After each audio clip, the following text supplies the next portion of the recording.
Jasmine, welcome to the Visionary Life podcast. I want to give a huge shout out to Julia, who connected us. Julia is a past guest of the Visionary Life podcast as well.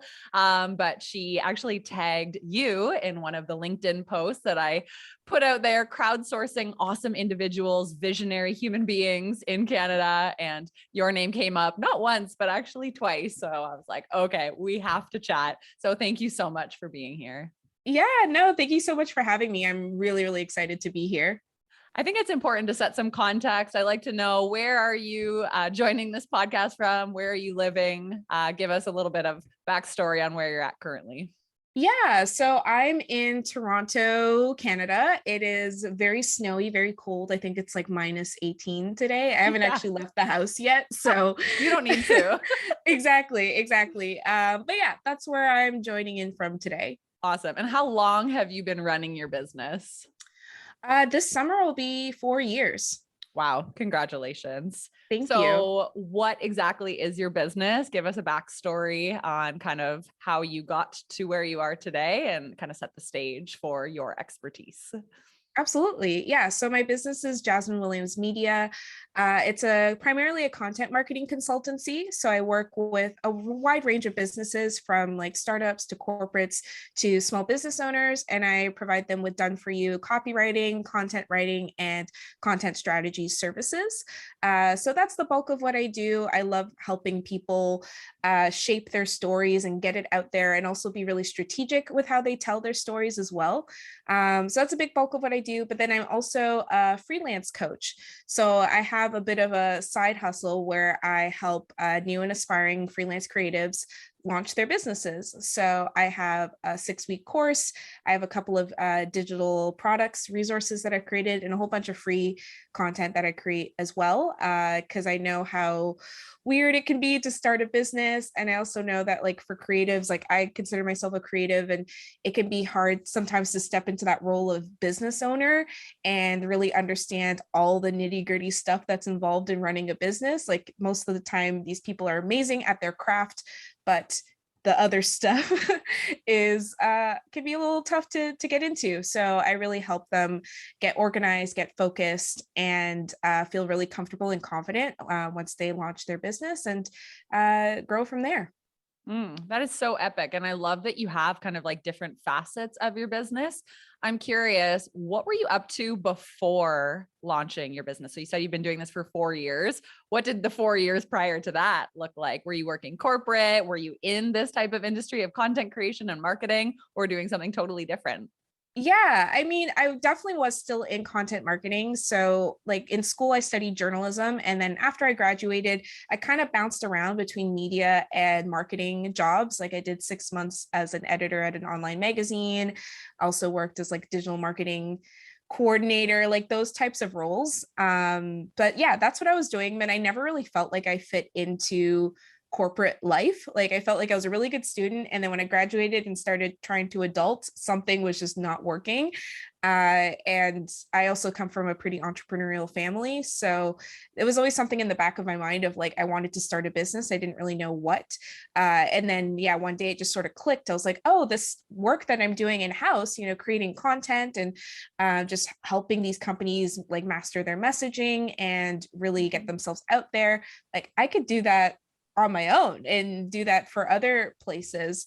So that's kind of what I did. Basically, I took what I was doing in-house and created a business around it.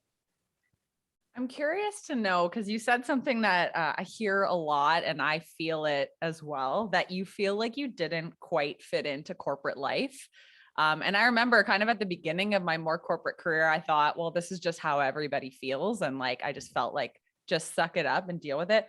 What do you think, what is it about you that made you not suitable for corporate life? Can you kind of crack that open and go a layer deeper as to what that felt like, or what it is about you that wasn't fitting into working a typical job? Yeah, I mean, I think quite a few things. Like, I'm somebody who never quite loved like the office dynamics, like the what's it called? Just the just the culture, politics, that's the word, office Yep. politics. I always was just kind of somebody who wanted to go to work, keep my head down, come home. Like I didn't really want to, not that I wasn't a team player, but I just really liked to focus on my work. And sometimes I felt like people didn't understand it. And I was always felt like I was being pulled in different directions. And so many times I'm like, I just want to write. That's all I want to do. I don't want to be in meetings all the time. I just want to focus on what I'm good at. And I always felt like I couldn't really do that in corporate environments. Mhm. I'm also somebody who gets bored really easily. Like I found around 9 months, like that was the mark where that would, when the boredom would set in, like I would feel like I'd hit a rhythm in my role, and just wasn't really excited about the work anymore. And then my performance would kind of drop because I wasn't as engaged. And then bad things would happen, and I would end up having to leave or actually getting fired a couple of times. So yeah, I just, after the last job I had before I started my business, I could kind of feel like the writing was on the wall again. Like I wasn't getting along with my manager. They're talking about my performance. It wasn't up to par. And I just had this feeling like I have to get out. Like something isn't working. I know how good I am, but for some reason, this environment is not working for me and not allowing me to do my best work. So that's when I really was like, I don't know, after having so many rocky experiences, I was like, let me try this entrepreneurship thing. I always, like people always said, you know, you can go back to a job if you have to. Uh-huh. But I just really felt like that was my moment to give it a shot, because it just was not working and I was not happy and I wanted a different life. Mm-hmm. It's so relatable. I'm like nodding along profusely because I'm like, this was my exact story too. Just never Yeah. quite fit in and couldn't stand those office politics. Yeah. um, okay, so you decide that corporate life isn't for you. Do you just like quit and just like wake up the next day and go, all right, like let's figure this out? Or had you been calculating a plan behind the scenes? Or did you have to like go down to part-time? Paint us a picture of like what those next couple months looked like. Yeah, absolutely. So I had a bit of a plan. Like in my head, I was like, I'll stay at this job for a year and then do my own thing. That's what I had in my head. But then as things were not working out, I was like, oh no, I'm gonna have to move up this timeline. I don't even think I'll make it to a year. I think I'm gonna get fired again. So that's when I really started thinking, what could I do? Now throughout my career, I had always done some freelance writing on the side, like since my journalism school days. So I was always kind of doing that in the background. And so I started kind of ramping that up a little bit, doing more research. Like once I kind of landed on that I wanted to do something around content, like a content consultancy or an agency, started just Googling and seeing what was coming up, and reached out to a couple of people that way. But yeah, I guess the what really kind of pushed me over the edge is I started planting some seeds. Like once I knew I really wanted to do this within that year, I started reaching out to some people that I had been freelancing with before, or just people that I'd worked with in the past, and just was like, hey, I'm looking to go full time with this work soon. So if you have anything for me, like, let me know. Like I was Mhm. just kind of shooting my shot.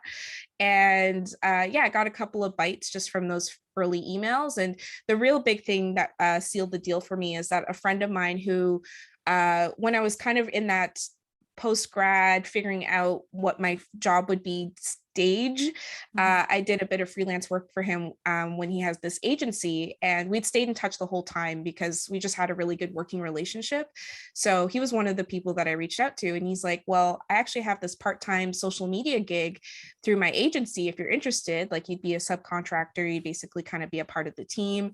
And like it paid me about half of what I was making at my job. So it just felt like a good kind of launch pad of, okay, well, this is half, and then I just need a couple more clients, and then I could at least equal my full-time income and beyond. Mhm. So that was when I had to really make a decision, because it was like basically a part-time contract. I could not do it while having my job. So yeah, I took about a week to really think about it. It's like, okay, either you stay with your job and stick to your plan, maybe in a few months you do this, or you just do it now. And it just felt like, what are the chances that this kind of opportunity is just going to come up again in a few months? Like it just felt like now was the time. So Mhm. Yeah, I said yes to my friend and put in my 2 weeks at my job. It's funny, Mhm. my manager at the time pretty much expected it. I think like I was They like, hey, knew. can we go grab a coffee? And I was like, so I have something to tell you. And she's like, you're leaving, aren't you? I'm like, yeah, You're I like, did I am. give off that energy? Yeah, I think like I mean she was great, but I think even she knew that I wasn't happy and something just wasn't working. Mhm. So yeah, that was it. And I Mm. say that I never really looked back. Like there's definitely been some ups and downs, as any Always. entrepreneur would say. But for the most part it's just been full steam ahead. Mhm. Sounds like you really took the calculated risk approach. Like you didn't just quit with no plan. Like you lined up a couple things. You started putting the feelers out there, which I think is a very responsible thing to do so that you feel like you're not desperate, right? Like you don't wake up the day after quitting going, oh my gosh, what am I going to do? It's like, no, I've already planted the seeds and you do have some money coming in from those side gigs. So it makes it a little less intimidating and just more responsible if that's kind of the way you need to live your life. Totally. Yeah. Like I know there's people who can just dive right in and go for it. But yeah, for me, I really needed that a little bit of a safety net at least. Mhm. Because I've even seen it. I knew some people who also just dove right in without having anything, and I saw how stressful it was, and Yeah. it can lead to some maybe poor decision making because you just feel like you have to take whatever comes your way.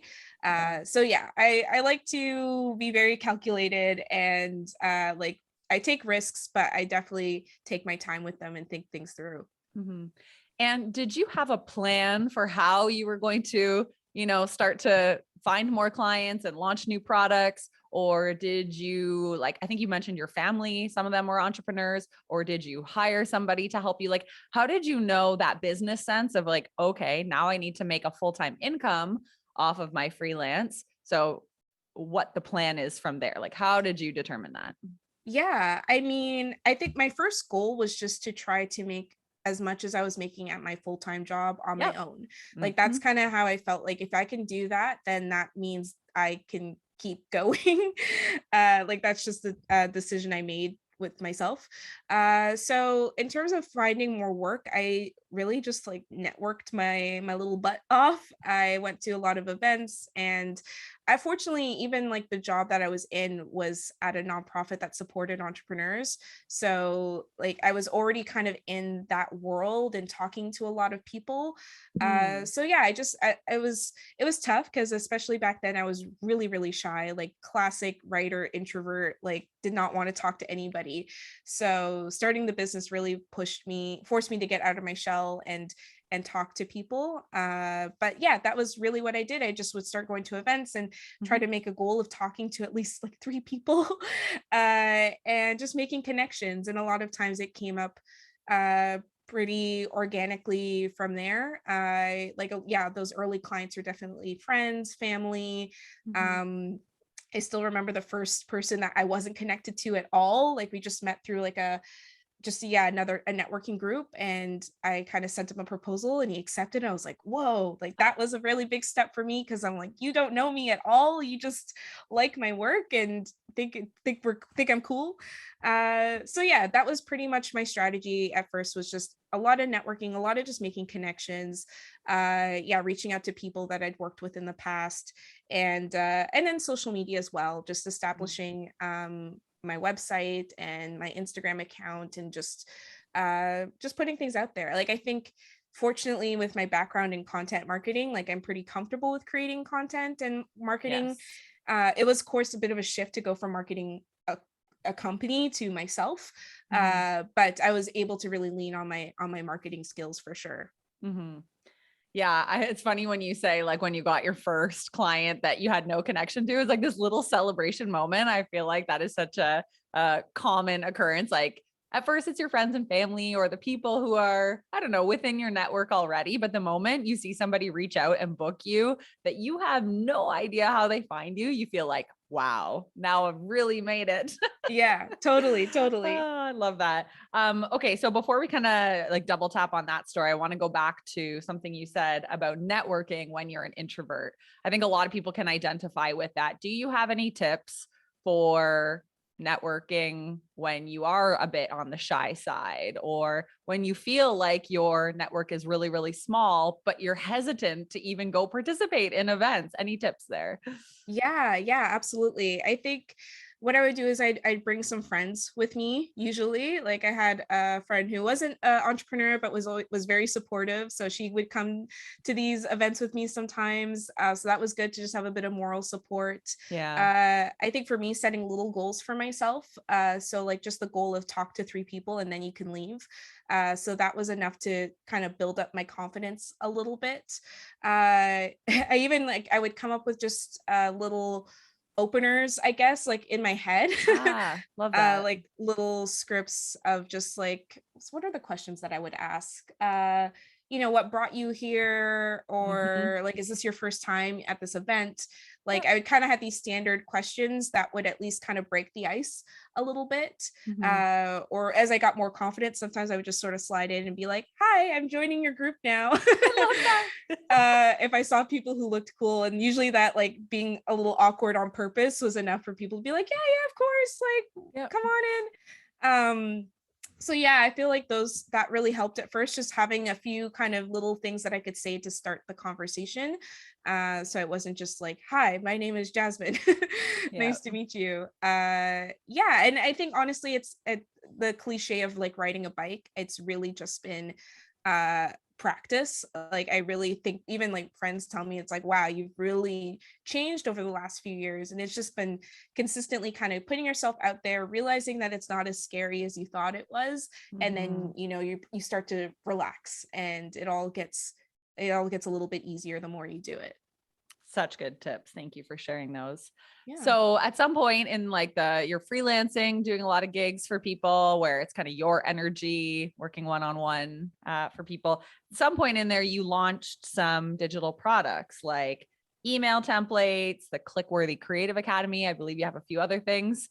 Yeah. Can you talk about kind of making that shift into not just working one-on-one and freelancing anymore, but starting to offer things that maybe leverage your time a little bit more? What was the deciding factor to start focusing energy and intention behind creating new products?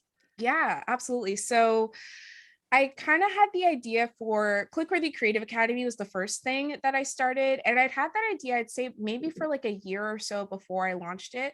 I just knew that I had like pretty much, I'd say 6 months to a year into starting my business. I'd get these messages all the time of people being like, "Oh, it looks so, you started your business. That looks so cool. Like, can I pick your brain?" We all know this. Yeah. And and I would hop on these calls because honestly, I was so flattered that people like wanted to learn. So and I really wanted to help people too. To this day, that's kind of the impetus of everything. So I would hop on these calls and give people a half hour of my time here or there. But then I started to notice that everybody was kind of asking the same questions. So I kind of started like writing things down of like the common questions I was getting. And at first I just put out like a FAQ post of like, here are some common questions I get, just as a way to sort of, I guess, keep people at bay. It's like, okay, look at this first before you book a call with me. Before you ask to pick my brain. Yeah, so let's just make sure this is helpful for both of us. So I created that post, but then was still getting more questions, or people be like, okay, but now I have like 3 more follow-up questions. And so then I just started thinking like, I need to create some sort of like educational offer. And I thought a lot about different ideas. At first I was like, maybe I could just start like a blog kind of project, or a podcast even. I thought of that too. And then I think in 2020, I in a weird series of events ended up working with Amy Porterfield, who has a Digital Course Academy, which is this huge company where she teaches people how to create courses. And as I was like working with her and like writing content for her, it just sort of clicked. I'm like, I think it's a course that I need to create. Like, I think that's the way that I could get everything that's in my brain and out into the world and help people. So yeah, I just started kind of outlining and it all kind of came out pretty naturally. Like I already had the modules or things like, pricing was something people ask a lot, marketing, sales, like I already kind of knew based on all those conversations that I had, what people wanted to learn from me. So I just sort of put things together, whipped up a sales page, and launched it. I kind of pre-sold it. So when I did the first round, I actually hadn't created anything yet. I just was like, here's what I'm going to teach. And then when I started getting some sales, I was like, okay, let's go. So I was pretty much building the plane as I was flying it. And then from there, yeah, it's something that I've continued to try to build out. Like the templates was actually a part of the course. It was like this bonus that I'd offered, and people loved it so much. They're like, holy crap, this is amazing. Like I've never seen anything like this. So it's like, I think this could be a standalone product. So then I turned that into the grab and go email templates offer. But yeah, I just like, it was like partly trying to diversify my income, but mostly just because I saw that there was a bit of a gap. Like I know when I started, I was kind of piecing things together through Google and, coaches and mentors, and eventually kind of came up with my own way. And I really felt like if I could synthesize this for people and organize it, then I think this would be a much better approach and could help people like just scale a bit faster than the trial and error that I was doing when I started. So that was really the belief behind it. Yeah, I guess. Epic. Yeah. Oh, I love that story. There's so many things that I could unpack there. First of all, really neat that you got to work with somebody as established as Amy Porterfield. I think that's obviously a very cool experience for you and something great to add to your resume. How did that happen, by the way? Is that a story for another podcast or? Yeah, I think I could summarize it. But essentially, in early 2020, basically, in early 2020, around the George Floyd protests and Black Lives Matter movement was really, like there's a lot of conversations around that. Yep.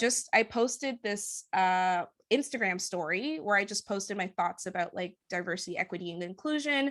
And just because I just saw some things that were happening as people were really trying to be more inclusive, but I could see them kind of going the wrong way, not like intentionally, just, everybody's kind of rushing and not really thinking things through. So I just posted a story about like, here are my 2 cents for anybody who's trying to, be more inclusive. And it went kind of viral. Like I had a couple friends be like, you should turn this into an IGTV story. This is great. And I was like, fine. I actually didn't even want to. I was like, oh, that sounds like a lot of work, but I just stitched it together. But then that video took off. It got like 20,000 plays or whatever overnight. Wow. And then somehow Amy Porterfield ended up seeing it because I think Gabby Bernstein shared it, or Amy, I'm not sure who found it, but like all these names were like, it was an insane 24 hours. My phone was blowing up, and yeah. So she shared the video, and then I guess she went to my website, saw that I was a copywriter and a content writer. And she's like, actually, Jasmine, I think we could maybe work together because I'm looking for somebody like you. So that's kind of how I basically ended up on her radar. Yeah. So that's why it's an interesting story, but yeah, that's how we got connected.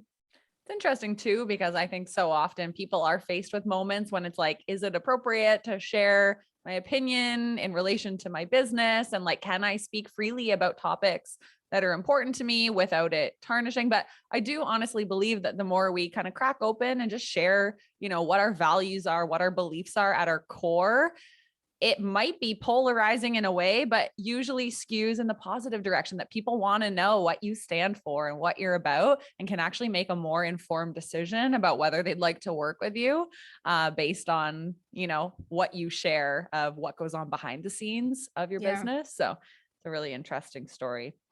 Okay. So now fast forwarding to today, what does your typical work week look like? Like, what are you focused on right now? Are you constantly selling some of your templates and then running group cohorts and also freelancing? Like, how do you balance it all? What are you balancing right now?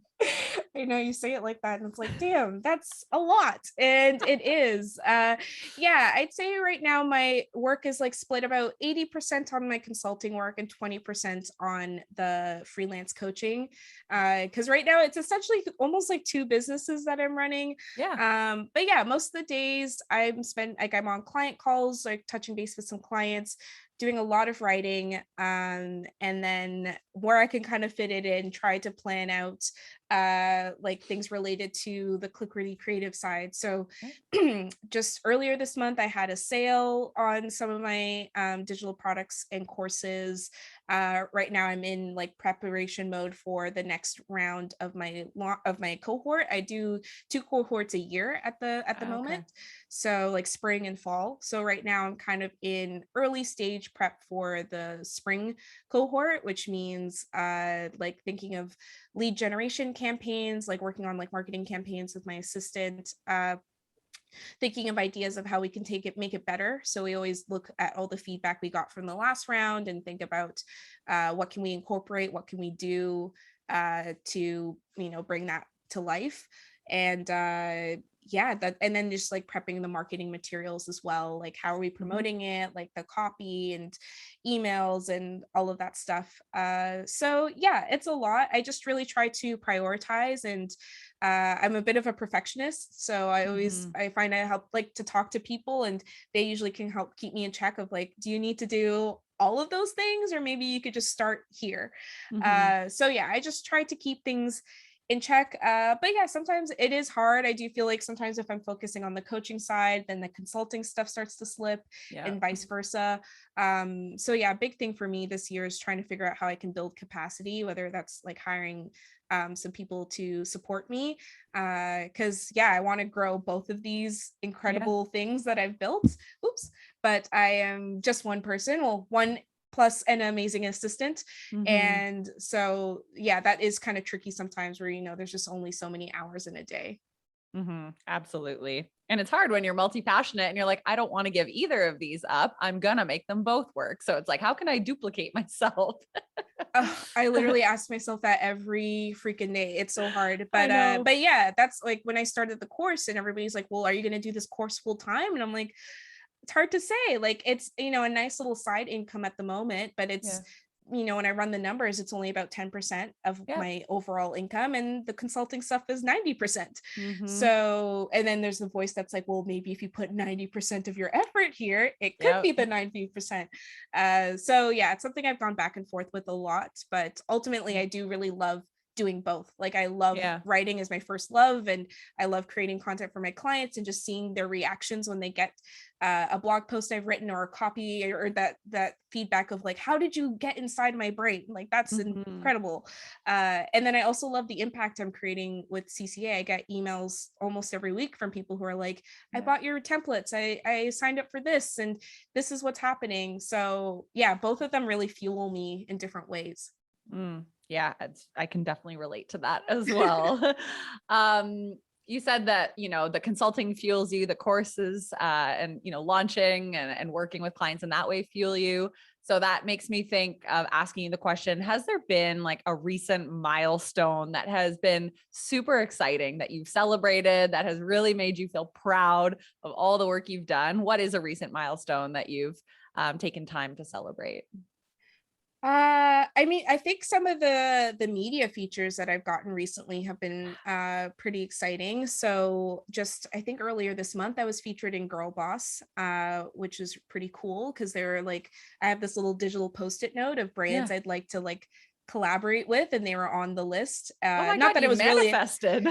yeah, literally. And it's interesting because it was actually a friend of mine who referred me to them. Like she was interviewed, and then they were like, we're Okay. looking for somebody who could talk to us about freelancing. And they're like, you have to talk to Jasmine. Like that's all she's all about that. Yep. And so it was a cool like full circle moment of like a friend helping me, make this happen. So Um, awesome. and then yeah, and then last year I was featured in the Toronto Star, which is a pretty big newspaper here in Toronto. And yeah, I think like both, especially having a journalism background, like there's something Mhm. so exciting about being on the other side of things. Yeah. And yeah, just having people really recognize me for the work that I'm doing, because I really freelancing, I think for a long time has just been seen as this stopgap thing of like, this is what you do when you're in between jobs or when you're still figuring things out. Mhm. And I hadn't really seen a lot of people who are doing this work full time. And I really like Yeah. I still want to be an advocate for freelancing as a career, as a full-time thing that people can pursue and thrive, build a really Yeah. amazing life through it. So Yeah. yeah, to be able to be recognized by these kinds of outlets and share my story and just be a part of a bigger platform, like that was definitely a like, whoo, this is cool. Things are happening. Yeah, so cool. And I'm going to link your article in Girl Boss and the Toronto Star. Definitely would be great resources for people to check out. And congratulations on both of those. I think Thank that's you. absolutely incredible. You mentioned too, like you do freelance coaching, right? So Mhm. are you teaching people how to make a full-time income off of freelancing essentially? Yeah, so that's basically what I do through the course. So Yeah. Okay. Okay. it's 6 different modules that take you through very like foundational aspects of building a business. So like finding a niche, sales, marketing. We also talk about time management, like kind of positioning, thought leadership sort of stuff, and also content marketing, because Mhm. that's where my expertise fits in. So I thought it'd be cool to add that in. But yeah, basically the idea with the course is to really teach people like everything you kind of need to know to Cool. start a business and go full time. And yeah, actually I got an email this week from one of my students who said she quit her job in November and is now freelancing full Wow. time. So yeah, it's always really cool. Powerful. Like it is, yeah. Like I'm never one to say like, oh, you're gonna make like $20,000 overnight or anything like that. But just to see people have the confidence and like she said, like I've been using your pricing tips and I've been charging these rates that to me seem insane, but people keep saying yes. So I think I'm doing something right. And I'm like, yes. So uh badass. yeah, and so like that's a big thing I really want to like. Pricing is always a big thing because I see so many people undercharging themselves. So yeah, essentially that's where I've started, but I do want to start doing more like one-to-one coaching as well and more one-to-one mentorship. Okay. But right now it's just kind of in the course. Mm-hmm. And so you mentioned in the course you teach time management. So I'm curious, how do you manage a typical work week with so much going on and obviously a lot of projects that you want to dive into? Do you have structure or tools or systems that you use to manage your Monday to Friday schedule? Oh yeah, totally. So I use Asana as the project management tool. I put everything in there. So that really helps me see like just at scale, like or not at scale, like at a distance, what do I have to do? And I like that the calendar function means you can just sort of drag and drop things. So I can kind of see, I'm like, okay, this Monday is looking a little hectic. Let's see what we can Yeah. move throughout the week.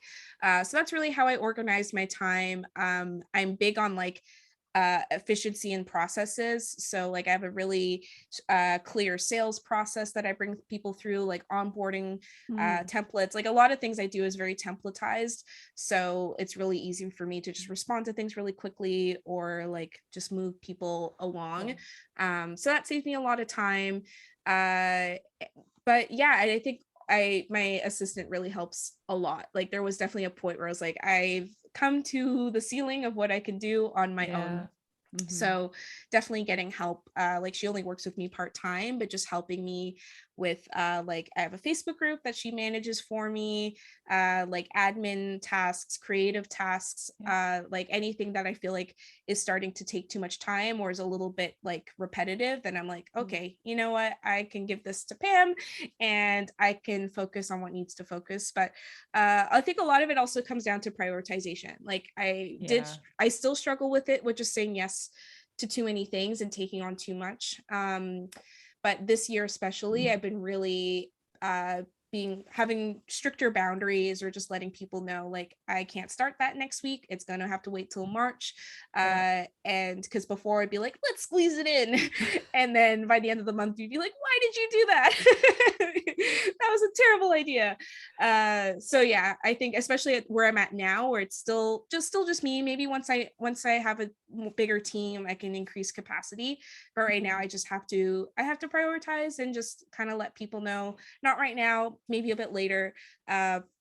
But I am fortunate now that since I've been doing this for 4 years and have built up a pretty good reputation. I find my clients are amazing and very understanding and very communicative. And a lot of them are very like, yeah, sure, that's fine. We just want to work with you. So we'll respect your timelines and your boundaries. So that's great. Well, that means you're working with dream clients, which is kind of amazing, right? Like you Yeah, found those people who you love working with and who support you and vice versa. exactly. Yeah. What's your favorite part about running your business full time? Like, what is it that really lights you up about this adventure that you're on? Yeah. Oh man, it's so hard to pick a favorite. I mean, right now, like I started a newsletter in 2020 that people have been really responding well to. Like I get emails and comments all the time of people being like, I love this. This is so great. So that's been really, really fun just because as a writer, I tend to write for other people and other people's voices, and Ah, I think I'm good as a chameleon in that way. I don't know exactly how I do it, but I am yeah, able to get into people's heads and really adopt the way they speak and communicate. yeah.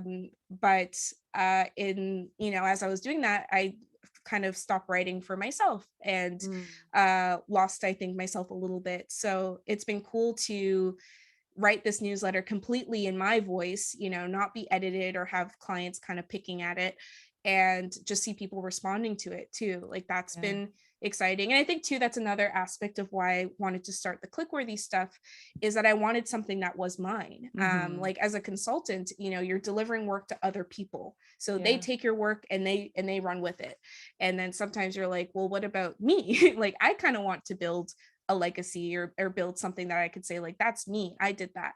Yeah.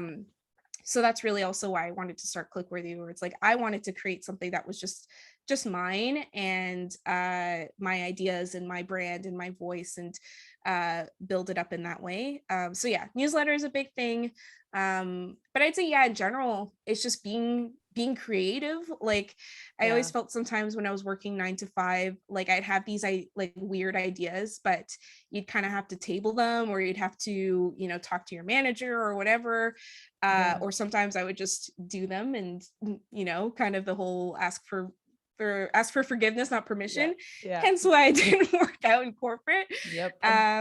So I love that, like, if I have an idea, I can just run with it. Like I could Mhm. just look at my calendar and be like, you know what, I'm going to do this right now. Or Yeah. like, if I have an idea for a funny reel, or just like a new campaign or anything, like I could just go for it. And Mhm. that's so exciting. And that's what keeps, I think, a big part of why I've been able to stick with this for so long after always feeling bored in corporate and 9 to 5 roles, is just this feeling of I can just create. Mhm. So yeah, that's what I love the most, I think, is just kind of being able to do what I want and try Yep. things out. And if it doesn't work, it doesn't work. But I never have to feel like held back in any way. Mhm. Yeah, I would imagine you're like me. Like I haven't been bored a day in my life since I left my corporate job. I'm like, bored? What is that? Like I have so much I want to create and do, and there's always something I could be furthering along. So yeah, it's funny that boredom is far and few between, I think, in an entrepreneur's life. Absolutely. Yeah. And I think it's cool, like what you said about after freelancing for people and kind of building out their products, it's almost like by osmosis, you feel like, well, if it's possible for them, it's possible for me too. And it's just kind of a reminder that being in the presence of people who you aspire to be like it really does rub off on you, and it shows you anyone can do it. So yeah, just getting in the right rooms, I think, is super important. Yeah, no, absolutely. Yeah, I also felt too sometimes, like being a consultant, not people don't always take your advice, Yeah. or Yeah. they'll be like, that sounds cool, but we just want this. Yep. So it was also a little bit of an experiment for me of like, what if I could do something that is completely the way I would do it from start to Yes. finish? Mhm. Within reason. Of course, that's where the perfectionism comes in, where you're like, I see how I would want to do it, but I'm only one person, so it has to be this level. Mhm. But that has also been cool, like to create just like like email marketing, like sequences and Yep. communications and things, and just see like nerd out and like look at the open rates and click rates and just see like, like this works. Like So cool. I guess I'm good at this because I can do it for myself and these are the results. I love that. So tell us, like, where can we find you? What upcoming launches do you have? I know you're quite active on social. I've loved poking through all your Instagram content, LinkedIn content, but yeah, tell the listeners where the best places are for them to connect with you. Absolutely. Yeah, I'd say Instagram is, I think, where I am most active. So that's at Jasmine Williams Media, all one word. You can find me making very silly freelance reels and also providing educational content as well. My LinkedIn, which is also Jasmine Williams Media, I try to keep that a little bit more focused on the consulting side. So that's where I share more of like my writing work, my client work. And then Twitter is kind of like a mix of everything, like the random thoughts in my head, and also promoting work. And my Twitter handles at the Jazz Williams. So I'd say if you're active on any of those channels, give me a follow. Let's hang. And then what's coming up? So yeah, Clickworthy is going to be opening up again in April, and just it's gonna be a big launch. We're planning a lot of things for this, and new tiers for the course. So there's going to be an on-demand tier as well as like a live component. Cool. So excited to launch that and see what happens. So yeah, that's kind of the big thing that's coming up. But I also have like a bunch of free resources. Like I have a freelance rate calculator that's I think been almost 1,000 times. I think it's been downloaded. Yeah, we're getting close. So I'd say like if people want to kind of experience what the resources that I have out there, I'd say like check out that calculator. I also have like a business setup checklist as well. So yeah, those are ways to kind of get my content. And of course, if they're like opt-ins as well. So then you'll be on my list and you'll get my weekly newsletter and like learn about everything that's going on in my neck of the woods. Sweet. I'm going to go subscribe to your newsletter right after this show. Yes, please. You know, my only remaining question is like, do you sleep at night? Because you have a lot going on, and I'm just very impressed with how you output content and continue to serve your clients. It's amazing. It's so cool. Oh, thank you. I mean, I do sleep actually. Good. Yeah, I'm like the kind of person, I'm a bit of a like early bird. So by like 5, 6, I'm like tapped out. Like I don't, I try to keep pretty strong boundaries there.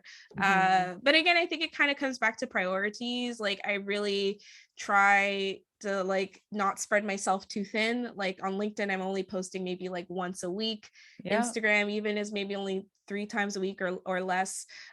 So like there is content going out, but I just really try to like make it manageable about like what can I really handle.